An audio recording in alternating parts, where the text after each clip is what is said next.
you, MBAC, for working closely with the Ohio University PTAC.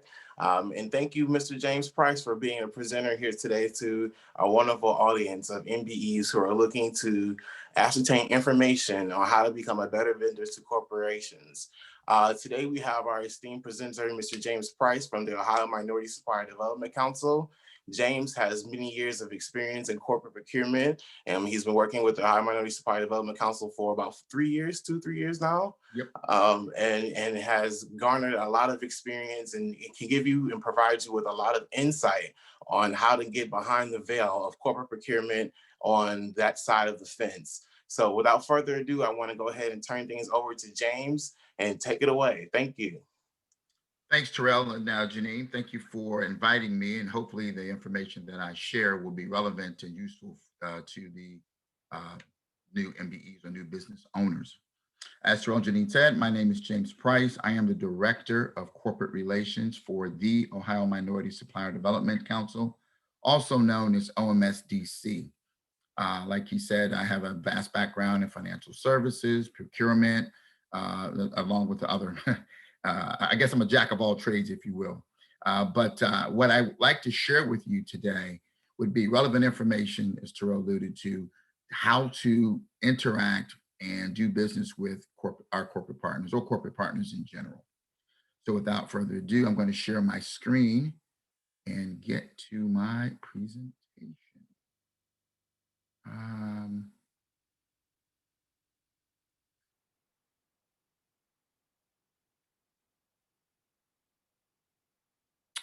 One second, I do apologize.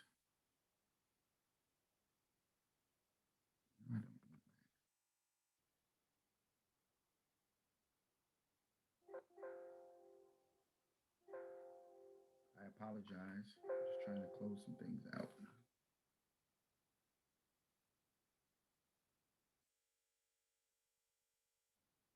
Here we go. Can everyone see my screen? You could put something in the chat box just to make sure that I'm truly not showing quite yet, James. There we go, it's showing up now. Here we go. Thank you. And I appreciate everyone's patience. Had some challenges over here this morning. Like I said, I'm James Price, Director of Corporate Relations, and my primary role and function with OMSDC is to be the liaison between our corporate partners and our minority business enterprise, also known as MBEs. And our role or our function is to connect them with certified minority business enterprise so that they don't have to, quote unquote, recertify you as an individual supplier. So I am here on behalf of our illustrious president and CEO, Jacqueline Neal, and she brings greetings today. So when we're going to simply talk about, step through the presentation, we're going to do the introduction, which I've already done, talk about OMSDC, give an overview of who we are and what we stand to bring and the benefits of being a member of OMSDC. And then we'll talk about how to get certified with OMSDC, and then how to be a successful vendor MBE to a corporate partner. So we'll jump right in. One of the things that I want folks to know in terms of OMSDC, we are part of a national network. The National Minority Supplier Development Council is a national network that's in all 50 states, Canada, and the US Virgin Islands. And we are one of the 23 affiliate organizations of OMSDC. And NMSDC has over 1,700 corporate partners. And I'm talking about covered names such as Google, Facebook, GM, Honda, P&G, Eaton Corporation, just to name a few. And like I said, and the vertical industries that are represented, they vary and they're vast. So we have a large, at hospitals, universities, the Ohio State University, just as an example, is a corporate partner as well. We have over 13,000 certified minority business enterprise. Then again, this is the national landscape. Now, when you talk about OMSD, and we'll talk a little bit about that later, OMSDC has roughly 100 corporate partners and almost 400 minority business enterprise throughout the state of Ohio. And that includes Cleveland, Columbus, Cincinnati, and some of the smaller regions, Dayton, Toledo, Akron, Canton, and anything in between. Now, we talk about supplier diversity facts, and we're going to talk about what does supplier diversity mean to our corporate partners. One of the things that supplier diversity brings to the table, it leverages innovation. You've heard the old adage that, quote unquote, MBEs have the ability to do more with less. And that's also a positive, not necessarily looked at from corporate America as a negative, because you have to be more use a little bit more ingenuity, be a little bit more thought-provoking with the resources and the opportunities that you have. And out of those opportunities, typically they'll birth new products, new process and procedures, the ability to run more efficient and effectively. The competitive advantage of having a supplier diversity program is that you diversify the supply chain. Now, I'm going to give a quick example of diversity in the supply chain. We had a challenge last year, the small thing called COVID-19, where it pretty much disrupted the supply chain, and it's actually disrupting the supply chain as we speak. And when at the onset of COVID-19, there was a demand for PPE equipment, masks, hand sanitizer, and the like. Those medical facilities and organizations that had a diverse supply chain, that had relationships with affiliates such as the Ohio Minority Supplier Development Council, were able to have business continuity because they had their majority suppliers were supplying everyone, the major hospitals and major clinics, et cetera. But just like anything else, there's not an unlimited supply of products, but there's a limited supply. So once the majority supplier ran low or ran out, those entities that had relationships with, say, an OMSDC, where they could tap into minority suppliers, were able to continue their business with little to no impact to their overall operations. Those that did not were scrambling for masks, gowns, hand sanitizer, just to name a few of the items they were looking for. So having that diversity of your supply chain is very beneficial in situations such as this. Now, from an innovative and a product perspective, let's say you had a chair, and the chair that you were purchasing from or procuring from your supplier was, say, running $100. And then you had a business with that particular supplier for some time. And all of a sudden, another supplier comes up and says, hey, I'll give you the chair, not just the chair in the back, but I'll actually throw an armrest on your chairs, or two armrests, I should say, left and right, for $90. So now you've got a better product at a better price point. Then you have a third supplier come in and says, hey, not only will I give you the back support, the chair, the actual seat, and the armrest, I'll throw a footrest in there for $80. So now you have competition within your supply chain, and literally you're getting a better price point for a better product. And so that's why diversifying your supply chain is prudent in today's economy, not only today, but in the future. The other piece, the competitive advantage is having a diverse supply chain. It's been proven, a study through P&G and Harvard, that the diverse supply chain is 133% or more productive than a non-diverse supply chain. Simply put, diverse suppliers appreciate, work harder to gain and retain your business. So they're typically willing to do pricing concessions. I hate to start with that, but that is one of the factoids. They'll do price concessions, and they usually have better products and services and are more responsive than the majority counterparts. Conscious capital. Conscious capital is where corporations are now have to quote unquote address the overall consciousness of their consumer. We had a challenge last summer, not just last summer, but the situation became crystallized last summer with George Floyd. So now there's a big push for racial equity in the marketplace. As a result, customers are now looking at some of our corporate partners and saying, hey, what is your agenda with regards to Black and brown people? At the board level, do we see representation there? At the corporate level, is there representation at the C-suite and in leadership?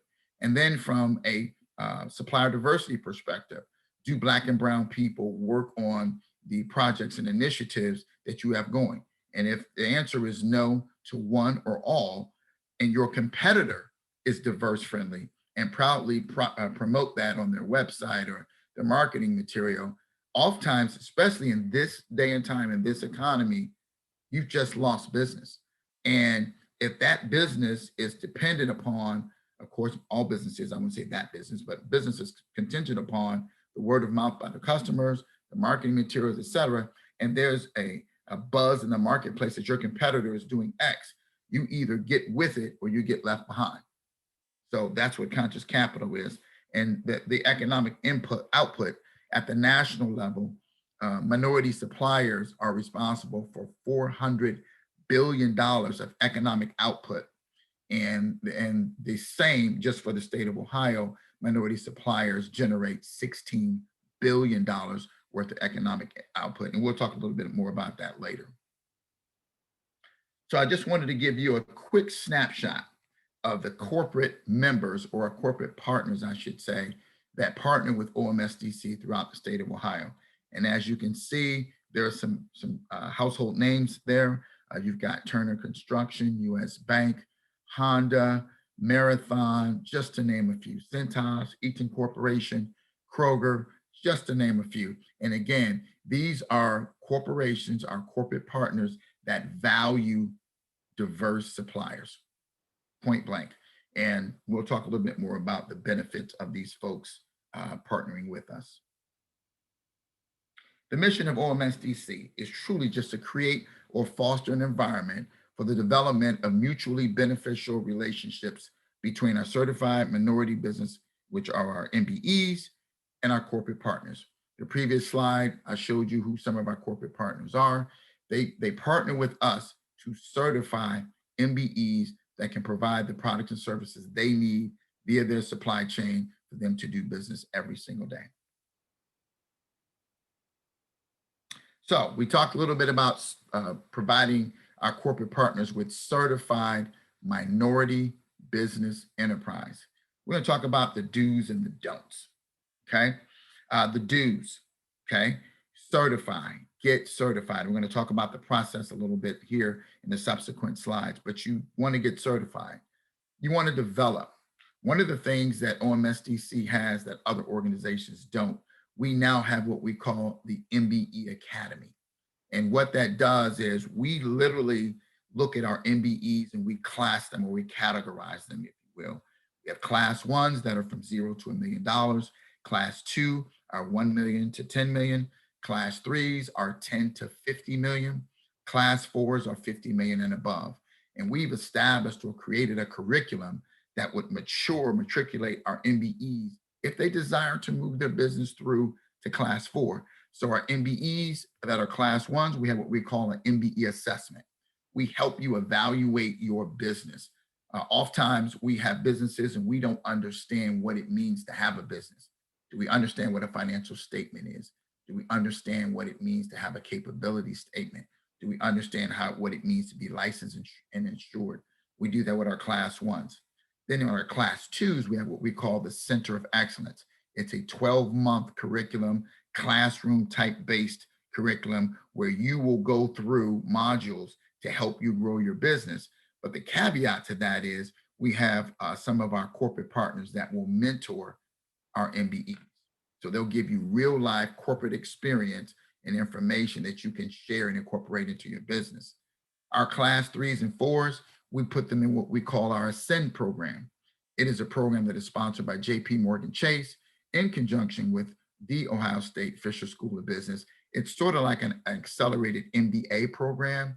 And honestly, we focus on operational excellence, things like A3 thinking, things like Six Sigma, so that you can run your business at an accelerated pace and you understand what it means to be what we call tier one to a major corporation, and what it means to be a tier two and tier three. You have to be able to talk their language. You have to be able to have contingencies in place. So in essence, if I were to be a tier one supplier to someone like a Honda, for example, if I'm a tier one entity to Honda and that's my business, I must make sure that that line where they're making cars, that's a production line.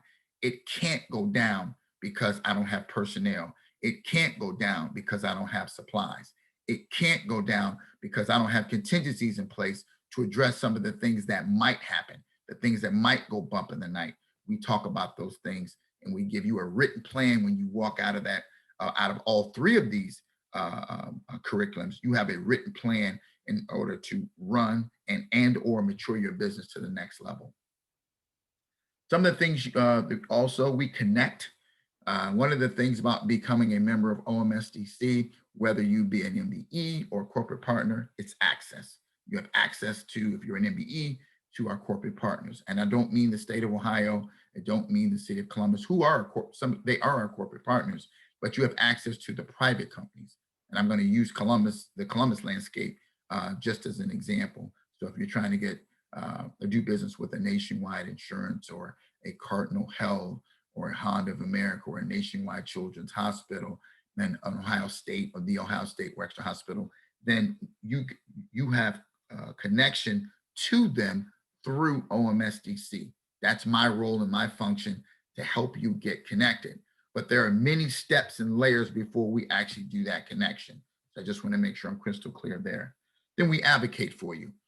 We are definitely advocating for you guys every single day, telling our corporate partners the value and the why they should use MBEs for products and services to advance and assist with their product offerings. And then we assist in relationship building. The don'ts. We don't provide loans. We don't provide contracts. We provide the connection. That's what we do. So using that same example of Honda, and you want to get to Honda because you have this great process or product, we will connect you with Honda, but then it is up to you to sell the actual product or service that you have. Again, we're the connector. We don't advocate. When I say advocate, we don't market for you. In other words, we'll say, hey, look, there's a great product and service with MBEA. Or they ask us for, I should say this, they ask for qualified or certified MBEs that can provide product or service A. We go ahead and we provide them with the list of MBEs that fall in that category. We don't promote or advocate one over the other. We give you guys the opportunity to promote and advocate yourself once you make that connection with Honda. We don't guarantee contract opportunities. Again, we are just the facilitator. We connect you to them. We'll get you in front of them, but whether or not they choose you, that is totally between the actual corporate partner and you. So that, and we'll talk about this a little bit later, where your reputation and experience and things of that nature come into play. Qualifications for certification. I'm not going to go through all of these. I'm just going to talk at a high level in terms of what we're looking for. One of the main things is right here, at least 51% equity or ownership in your respective business. So you can have a non-minority partner, but you must be a 51% majority owner of that entity. You must have the ability to make decisions without going back to your non-minority partner and saying, hey, I want to do this, I want to do that, I need your permission. You need to be able to do that. You must be a U.S. resident. You must be a for-profit entity. So those are just some of the things here. And again, I will share this presentation at the end, so you'll have all this information. I just wanted to highlight a few. The main one being that you must be a U.S. resident, 51% owner. It must be a for-profit entity. And then, it clearly outlines the other things that must take place. One of the things that we do at OMSDC, we represent ethnic minority groups. I want to talk about the ones we do represent and the ones that we don't. Again, when people think of diversity, sometimes it's been said or assumed that we represent non-minority women, and we don't.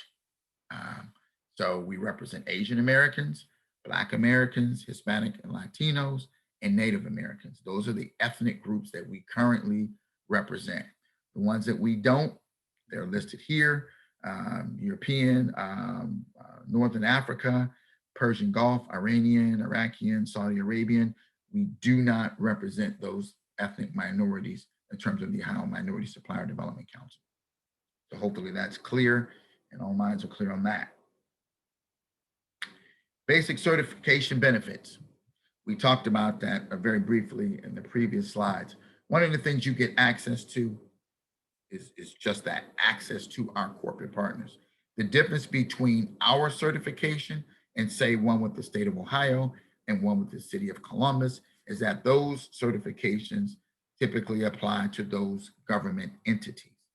Our certification gives you access to our publicly held or private corporations. And as again, just using the Columbus landscape, you're talking about your Nationwides, JP Morgan Chase, Key Bank, PNC, Huntington, Cardinal Health, Ohio Health,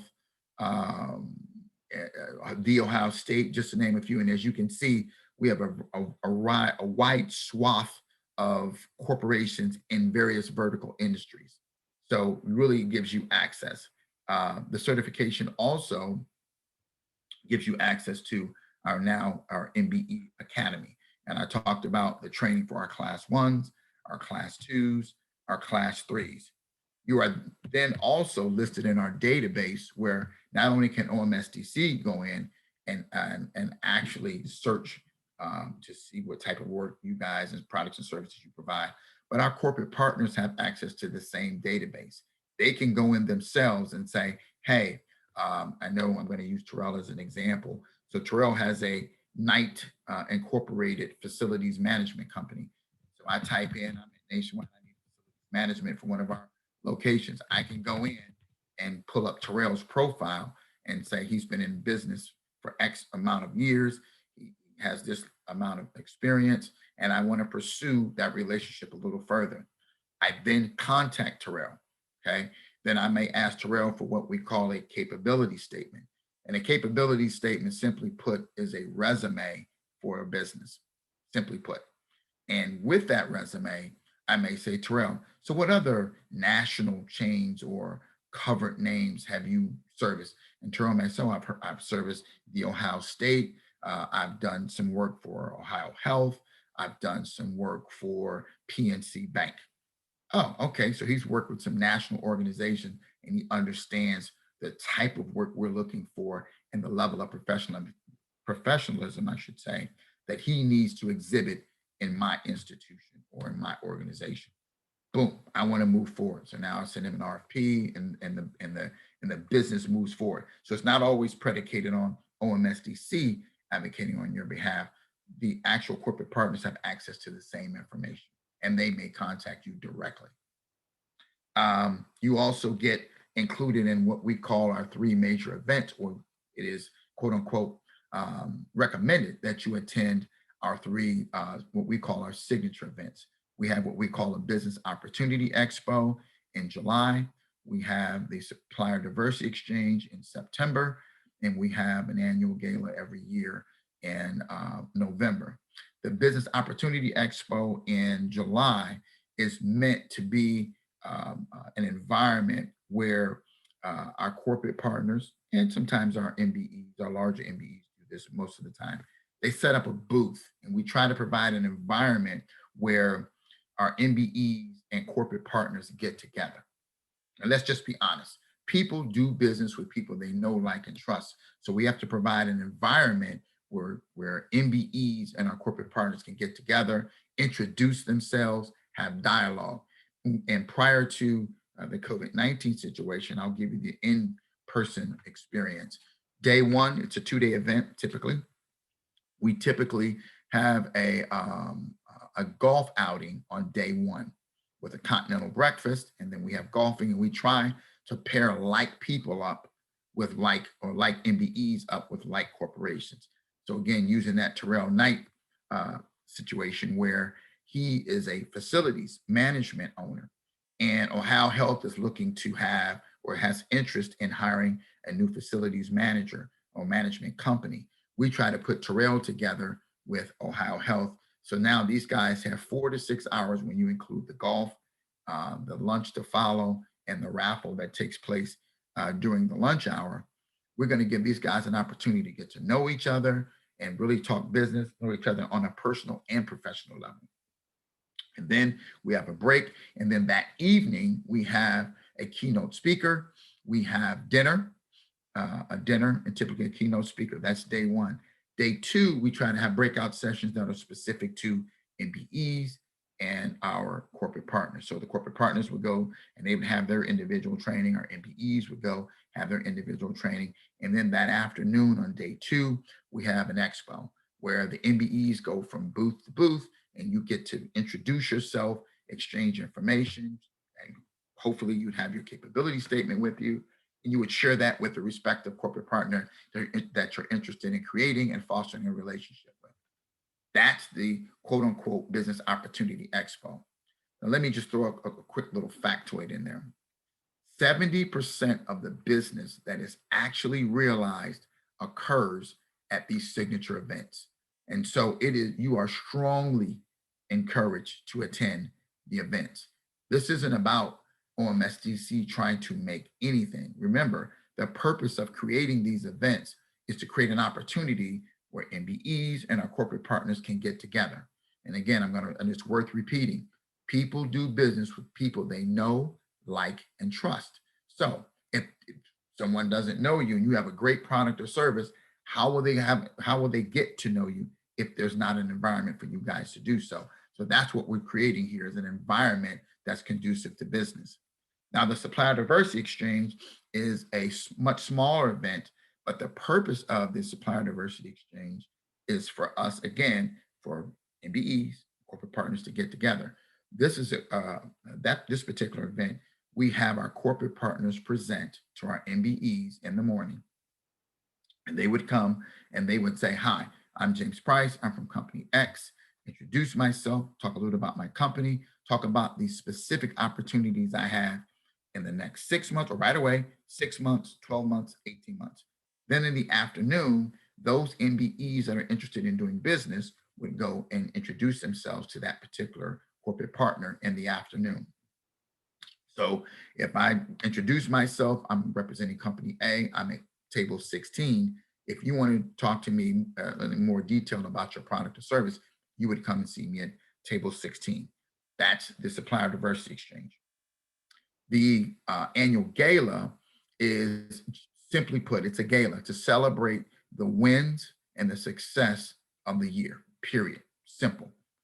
And you may say that's not an opportunity to get together. It's a great opportunity to get together because it's in a less structured, less formal environment, and you get an opportunity to talk to the corporate partners. The corporate partners get an opportunity to talk to you in a less structured environment, but it's a celebratory environment. So you're much more relaxed. You can bring your spouse or your partner, and then you can, conduct business. They get an opportunity to see a different side of you. And again, the focus is to celebrate the wins and the success of the year. Additional certification benefits. Most of the corporate partners that we, quote unquote, have relationships with require that you be certified with OMSDC. And again, we are part of a national organization, and we are the oldest certifying body entity in the United States. We'll be celebrating 50 years next year. So we are considered the gold standard of certification when it comes to certifying minority business enterprise. The certification process. One of the things I want to elocute here is attend a pre-certification meeting. It will absolutely help you in the certification process. Okay, we talked about, you have to be a 51% majority owner. They're going to ask for documentation that you may or may not have your hands on. We'll tell you why. All of that stuff will be talked about in the pre-certification. All the questions, the FAQ will be provided. Those basic questions. How long does it take? Why do I need to provide my tax information? Why do I need to provide my birth certificate? We said that in the beginning that we are an ethnic minority certifying body. So I need your birth certificate to understand who you are and what you are, what ethnic group that you are most, close or certified with. So if you're a non-minority and you don't want to provide your birth certificate, that's typically a clear indicator that you're not a minority. And this organization exists to represent minorities in the marketplace. So that's just one of the quick examples, but the pre-certification is definitely one that you need to do. Not just myself, but OMSDC highly recommends you do it. As a matter of fact, I believe in 2021, starting in 2021, you won't be able to move forward in the certification process unless you attend a pre-certification workshop. We're going to make that mandatory. Right now, when you get through with the certification process, you get a certificate. We want to do much the same in the pre-certification world so that you understand what is required of you, the time frame, your basic questions you have answers to, and it lessens the frustrations on both you, the individual trying to get certified, and the staff of OMSDC that are trying to process the certification request. But I'll talk a little about a few of the other things. We actually do a desk audit. We review all of the documentation that is submitted. And all of this is a proprietary information of your business, and it's held in the strictest confidence. It is not shared with anyone. It is not sold or anything. This information is strictly for certification purposes and is held in the highest regard in OMSDC.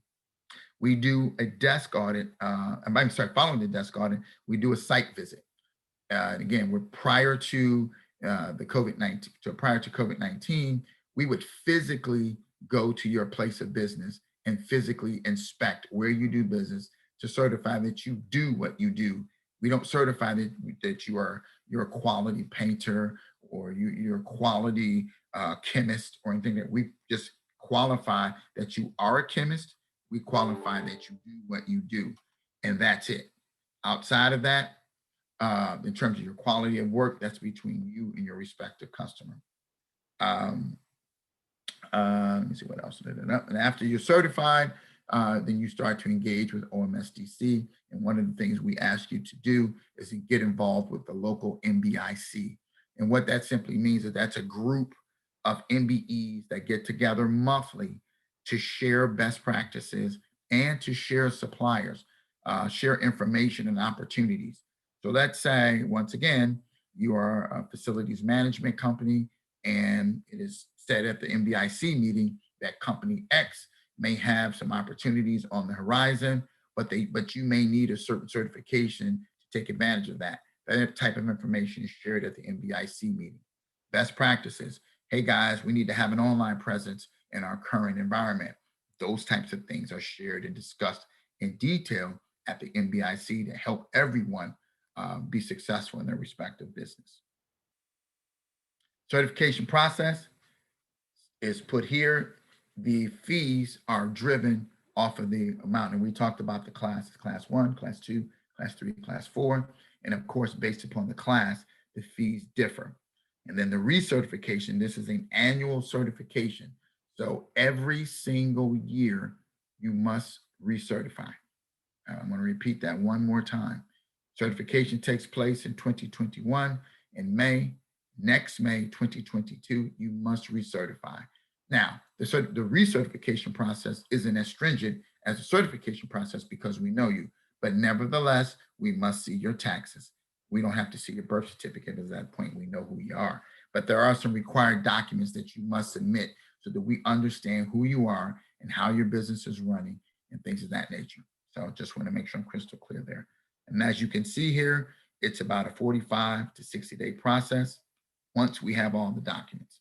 And so it is in your best interest to provide all the requested information, and all of this information is on our website at ohiomsdc.org. I'm gonna say that one more time. All of the MBE certification documentation that will be required is on our website under the tab MBE services. And the website is at ohiomsdc.org.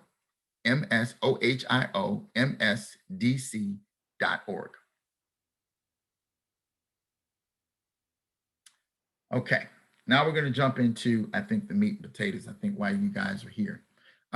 What does it take to become successful, or be successful, I should say, with a corporate partner or corporate member? First thing, get certified. Simply put, get certified. The OMSDC certification, and I hope I'm not speaking out of turn here or out of school, that certification is widely recognized by the state as well as the city government, local governments. So it's a reciprocated type thing where our certification is accepted at the state and the local level. Second thing, We talked about a capability statement. What is a capability statement? A capability statement, simply put, is a resume for your business. It will talk about your company profile, highlight your products and services, and you may want to tailor that just like you would a resume for a position. One capability statement doesn't fit all applications. Not saying they won't fit most, but it may not fit all. Know your audience, tailor your capability statement to your audience. One of the things I, as an individual, would highly recommend is that you have the capability statement to talk about your resume. I mean, your capabilities of your products and services. But I think you should also, where applicable, list the quote unquote the corporate partners that you've done business, especially if it's in the same vertical industry that of the entity that you're trying to do business with. I.e., if I'm trying to do business with JP Morgan Chase, it would make sense to say I've done business with Huntington, I've done business with PNC, because if there's some quote unquote specific thing that they're looking for, clean room certification in terms of their data center, that would be relevant. If I was doing much the same for a medical or healthcare facility and with all the COVID requirements, and there's a certification for that, I would want to talk about that and say, I've done business with Ohio Health, I've done business with Mount Carmel Systems, Health Systems. That will let the Ohio State Wexner Hospital know that you are aware or familiar with particular certification requirements that they have. The next entity or the next thing I would want to talk about is delivering a portfolio or a PowerPoint presentation. Figure out a way of what you're showing off, list your referrals, which I just talked about, but you want to put it in a PowerPoint, and you might say, why do I need to go down that path or make that painstaking effort to do so? It's just a form or a level of professionalism. And that's really what you want to present, that we are a professional entity, we do good work, and here's the type of work we do, and that's exhibited through the PowerPoint or the portfolio presentation. Create a professional website and email. So I'm going to pick on Terrell once again. He has his facilities management company, and it's terrellknight@gmail.com. But he has T Knight Enterprises. Okay. Then he really should have terrell@tknightenterprises.com or something to that effect, where he has an actual work or a domain for his actual company that someone could go to and reference if they want to do business with Terrell. Because let's just be honest, when we're looking for things in our personal life, the first thing we go to is Google or whatever search engine you use, and you put in facilities management. And for you ladies, you might put in, hey, I want to go to a nail salon. You put in nearest nail salon, or if there's a special procedure in that nail salon you're looking for, you may say acrylic nail provider, and it'll pull up those entities. If there's a website associated, you can click on it and you can show off some of your work and things of that nature, then that particular business is probably more apt to get you as a new customer versus one that may do better work but doesn't have an online presence. So you really want to do that. Make sure your domain is professionally written. You don't want things like big dog, at Gmail. Again, is that professional? That is definitely not professional, and it's not one that will garner the attention of a corporate partner. We talked about having an effective web presence. Branding is critical. Make sure you understand the color wheel. I'm going to pick on Terrell one more time. If Terrell has a quote unquote cleaning company, he doesn't want the colors of his website to be black. Black represents dirt. You don't want dirt. You want to have blue and white, light blue. And there's a color wheel that will talk that you guys can reference to what colors go with what types of industry and businesses. But there are certain colors that are quote unquote conducive to what you're trying to convey. You need to know that. You need to understand your brand, and your brand is important. If you're out in the marketplace and you have t-shirts and or polo shirts, make sure they're clean, that they're ironed, because again, that's just an extension of your brand in the marketplace. You may say, I'm a landscaper, I don't need to do that. Yes, you do. You need to make sure that your shirts or what have you are quote unquote representative of your company. If you have business meetings, on the day, and you're a landscaper, I'm going to use that as an example, and or facilities management, and you have to go clean buildings. You may want to have your meetings before you go start doing clean buildings, because why would you show up at a meeting and you quote unquote you've worked for 4 hours and you smell like you've worked for 4 hours and you're coming out? People are understanding, but there's also a professional element to it as well. So I would recommend that if you have meetings on that day, you either have your meetings before you go to your respective place of business or work site, before you go to your meeting before you do that. Because if you don't, it's a good chance you'll come in there and you may be offensive in terms of your smell and or your appearance. And that may be a deterrent. Now, again, they know that you're in facilities management. They know you're in landscaping, but there's a certain amount of etiquette that you could use in that situation. Image is everything. I think I kind of alluded and jumped in front of that, but image is everything. Dress the part.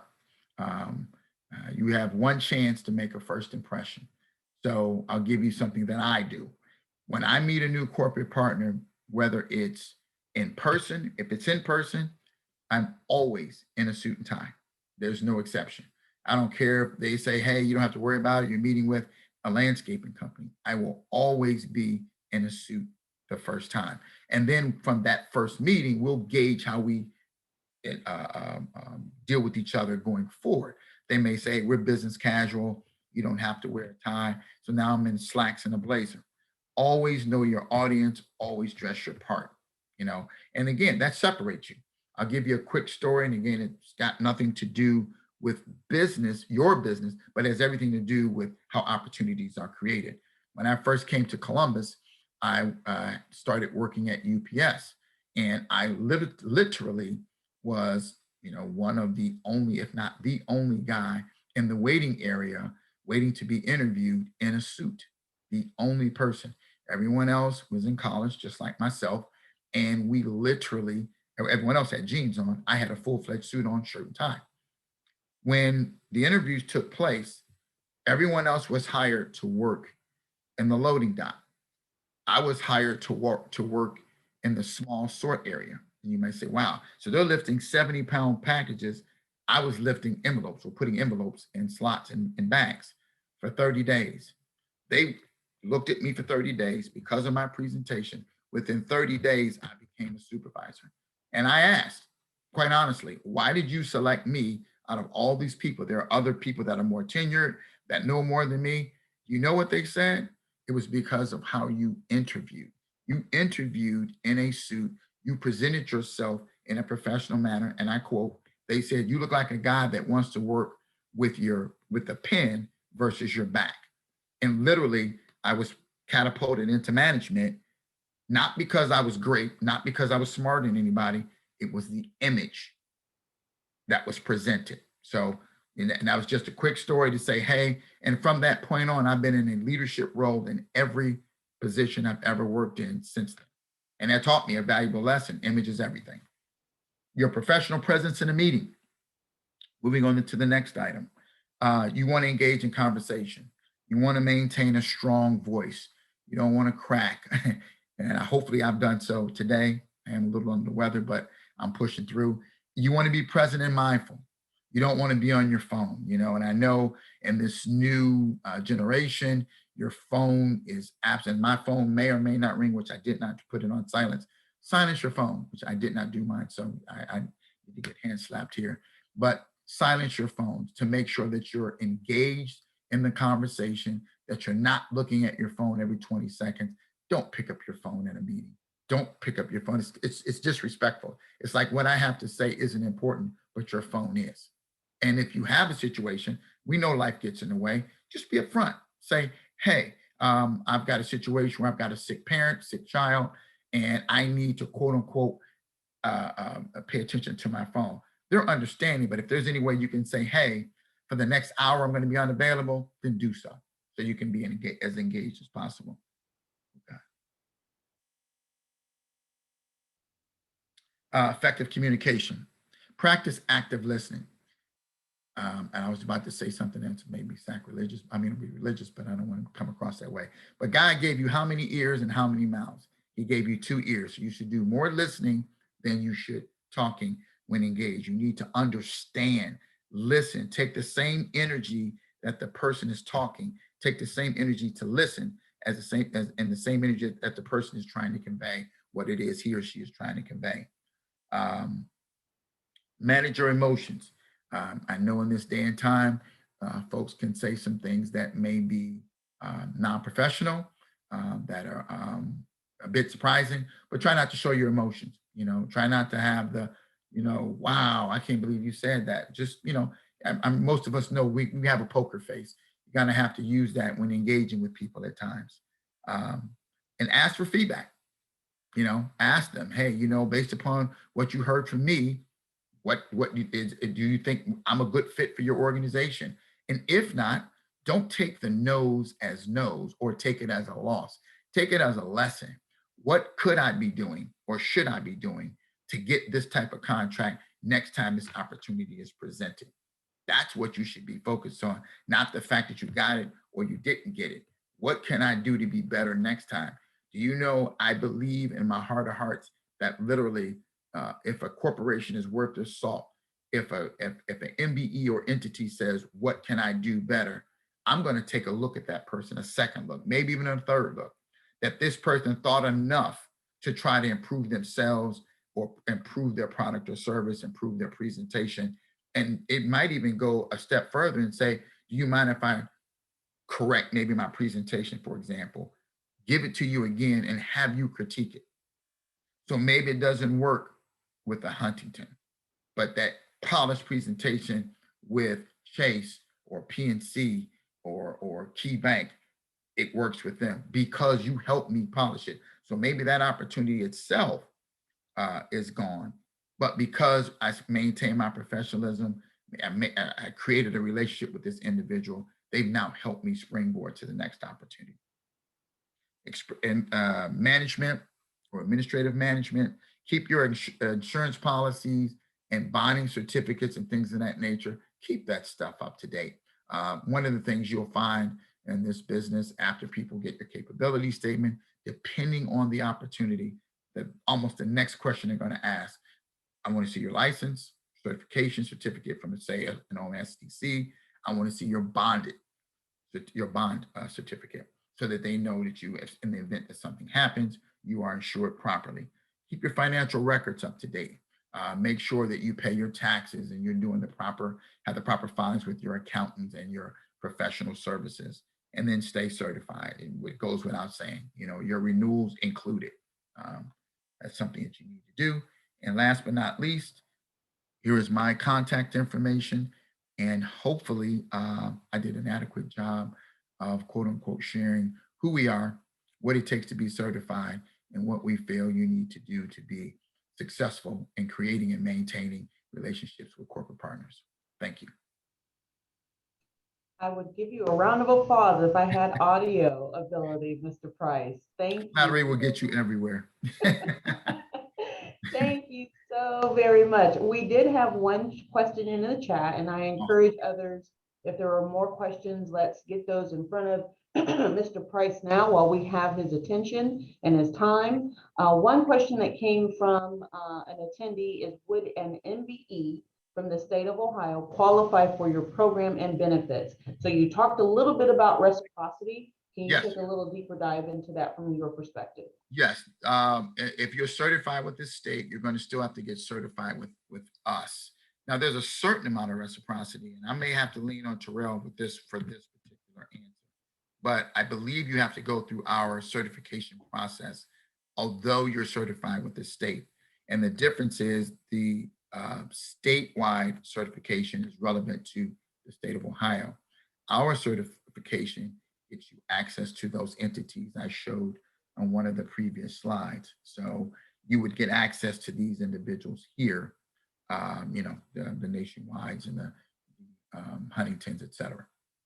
And I can weigh in on that a little bit. From the state of Ohio perspective, there is reciprocity. Mm-hmm. You would have a shortened application if you are already certified with OMSDC, mm-hmm. But you would still need to go through the unified application with a few other documents to kind of that can be inspected to make sure that you are operating in accordance with the state of Ohio and their, excuse me, and their dictates. Yes. So shorter application is a good thing, but Absolutely. you will have to do some work. Yes, absolutely. Well put. Right. Well said. Absolutely. Any other questions from our attendees or from the audience? Is there anything I can clarify further? I tell you what, Mr. Price, I have been here with the Urban League and in the NBAC office for about a year and a half. And this was really my first formal introduction to OMSDC. Okay. So I thoroughly enjoyed it and I learned quite a bit. And I know that it encourages me to really kind of step forward, use a lot of the things that you've presented here to deepen my partnership with OMSDC, because we truly at the NBAC office should be a conduit for what's happening on your side of the street, so to speak. And we are really focusing on all things procurement, which is how Terrell and I kind of brainstormed and came up with this minority business partnership education series and mentorship program. So again, I thank you so very much for the information. It's been wonderful. Terrell, do you have any closing comments? No, I seen we had another question come in though from Ebony. The question is it beneficial to have the Ohio certification on top of the one offered through this program? I will weigh in on that for you, Ebony. I would say the focus is on two different lines of procurement. Again, the state of Ohio NBE, WBE, and EDGE certification programs are preferential programs that allow you to participate in set-aside bids from the state of Ohio, as well as if you go with the city certification. So those different municipalities will have a different type of certification. OMSDC is where you can really leverage yourself with the private sector. So keep that separated, public sector and private sector. And what I encourage our business owners to do is let's go after both, because these types of contracts provide a stabilizing factor for your business. I hope that answers your question. There you go.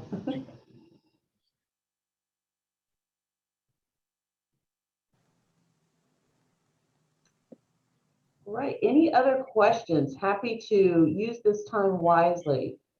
I know one thing that Mr. Price talked about, and has been consistent through all of our programming thus far, is talking about the capability statement and your pitch, And right? your pitch, yes. And we are absolutely running towards that at the end of this program on June 3rd, which will be our last in this series, where we want to hear your pitch and see your capability statement so we can give you great feedback on that, and ways that you can sharpen it or ways to affirm what you've done so that you can move forward with confidence. So we're really looking forward to that aspect of the program. Terrell, you want to talk about what's coming up next for our attendees that are continuing in this education series? Absolutely. So next we have we're going to have a great panel of both corporate and private sector individuals who will be able to provide you some insight on how to get inside their organizations. I think this panel is going to be a wealth of knowledge for the MBEs that are going to attend. I encourage you, if you can be there next Thursday at 11 a.m. Please feel free to join us. We will greatly appreciate having you there. I think that the panel, I think we got OSU, Franklin County, state of Ohio, I believe. State of Ohio, they're still considering some conflict with scheduling, but the really exciting one is L Brands. L Brands will be here for us. So we're really excited about that. So, you know, again, we're offering you all of the information so that you can build yourself to be better, not tomorrow, not 2 years from now, but build yourself better today so that you can take advantage of these phenomenal opportunities that are out there that can really help you grow and scale your business. Well, I think we're going to go into wrap-up mode if there are no other questions from our attendees. Again, I just appreciate Terrell so very much. We are kindred spirits in this space. Wait a minute, there's one more question that just came in. Will this program be recorded and seen later? Will it? Yes, absolutely. We will have this recording and we'll make sure that this is posted on our Columbus Minority Business Assistance Center YouTube page. I invite you to go there. We will also deliver this into your inbox probably on tomorrow.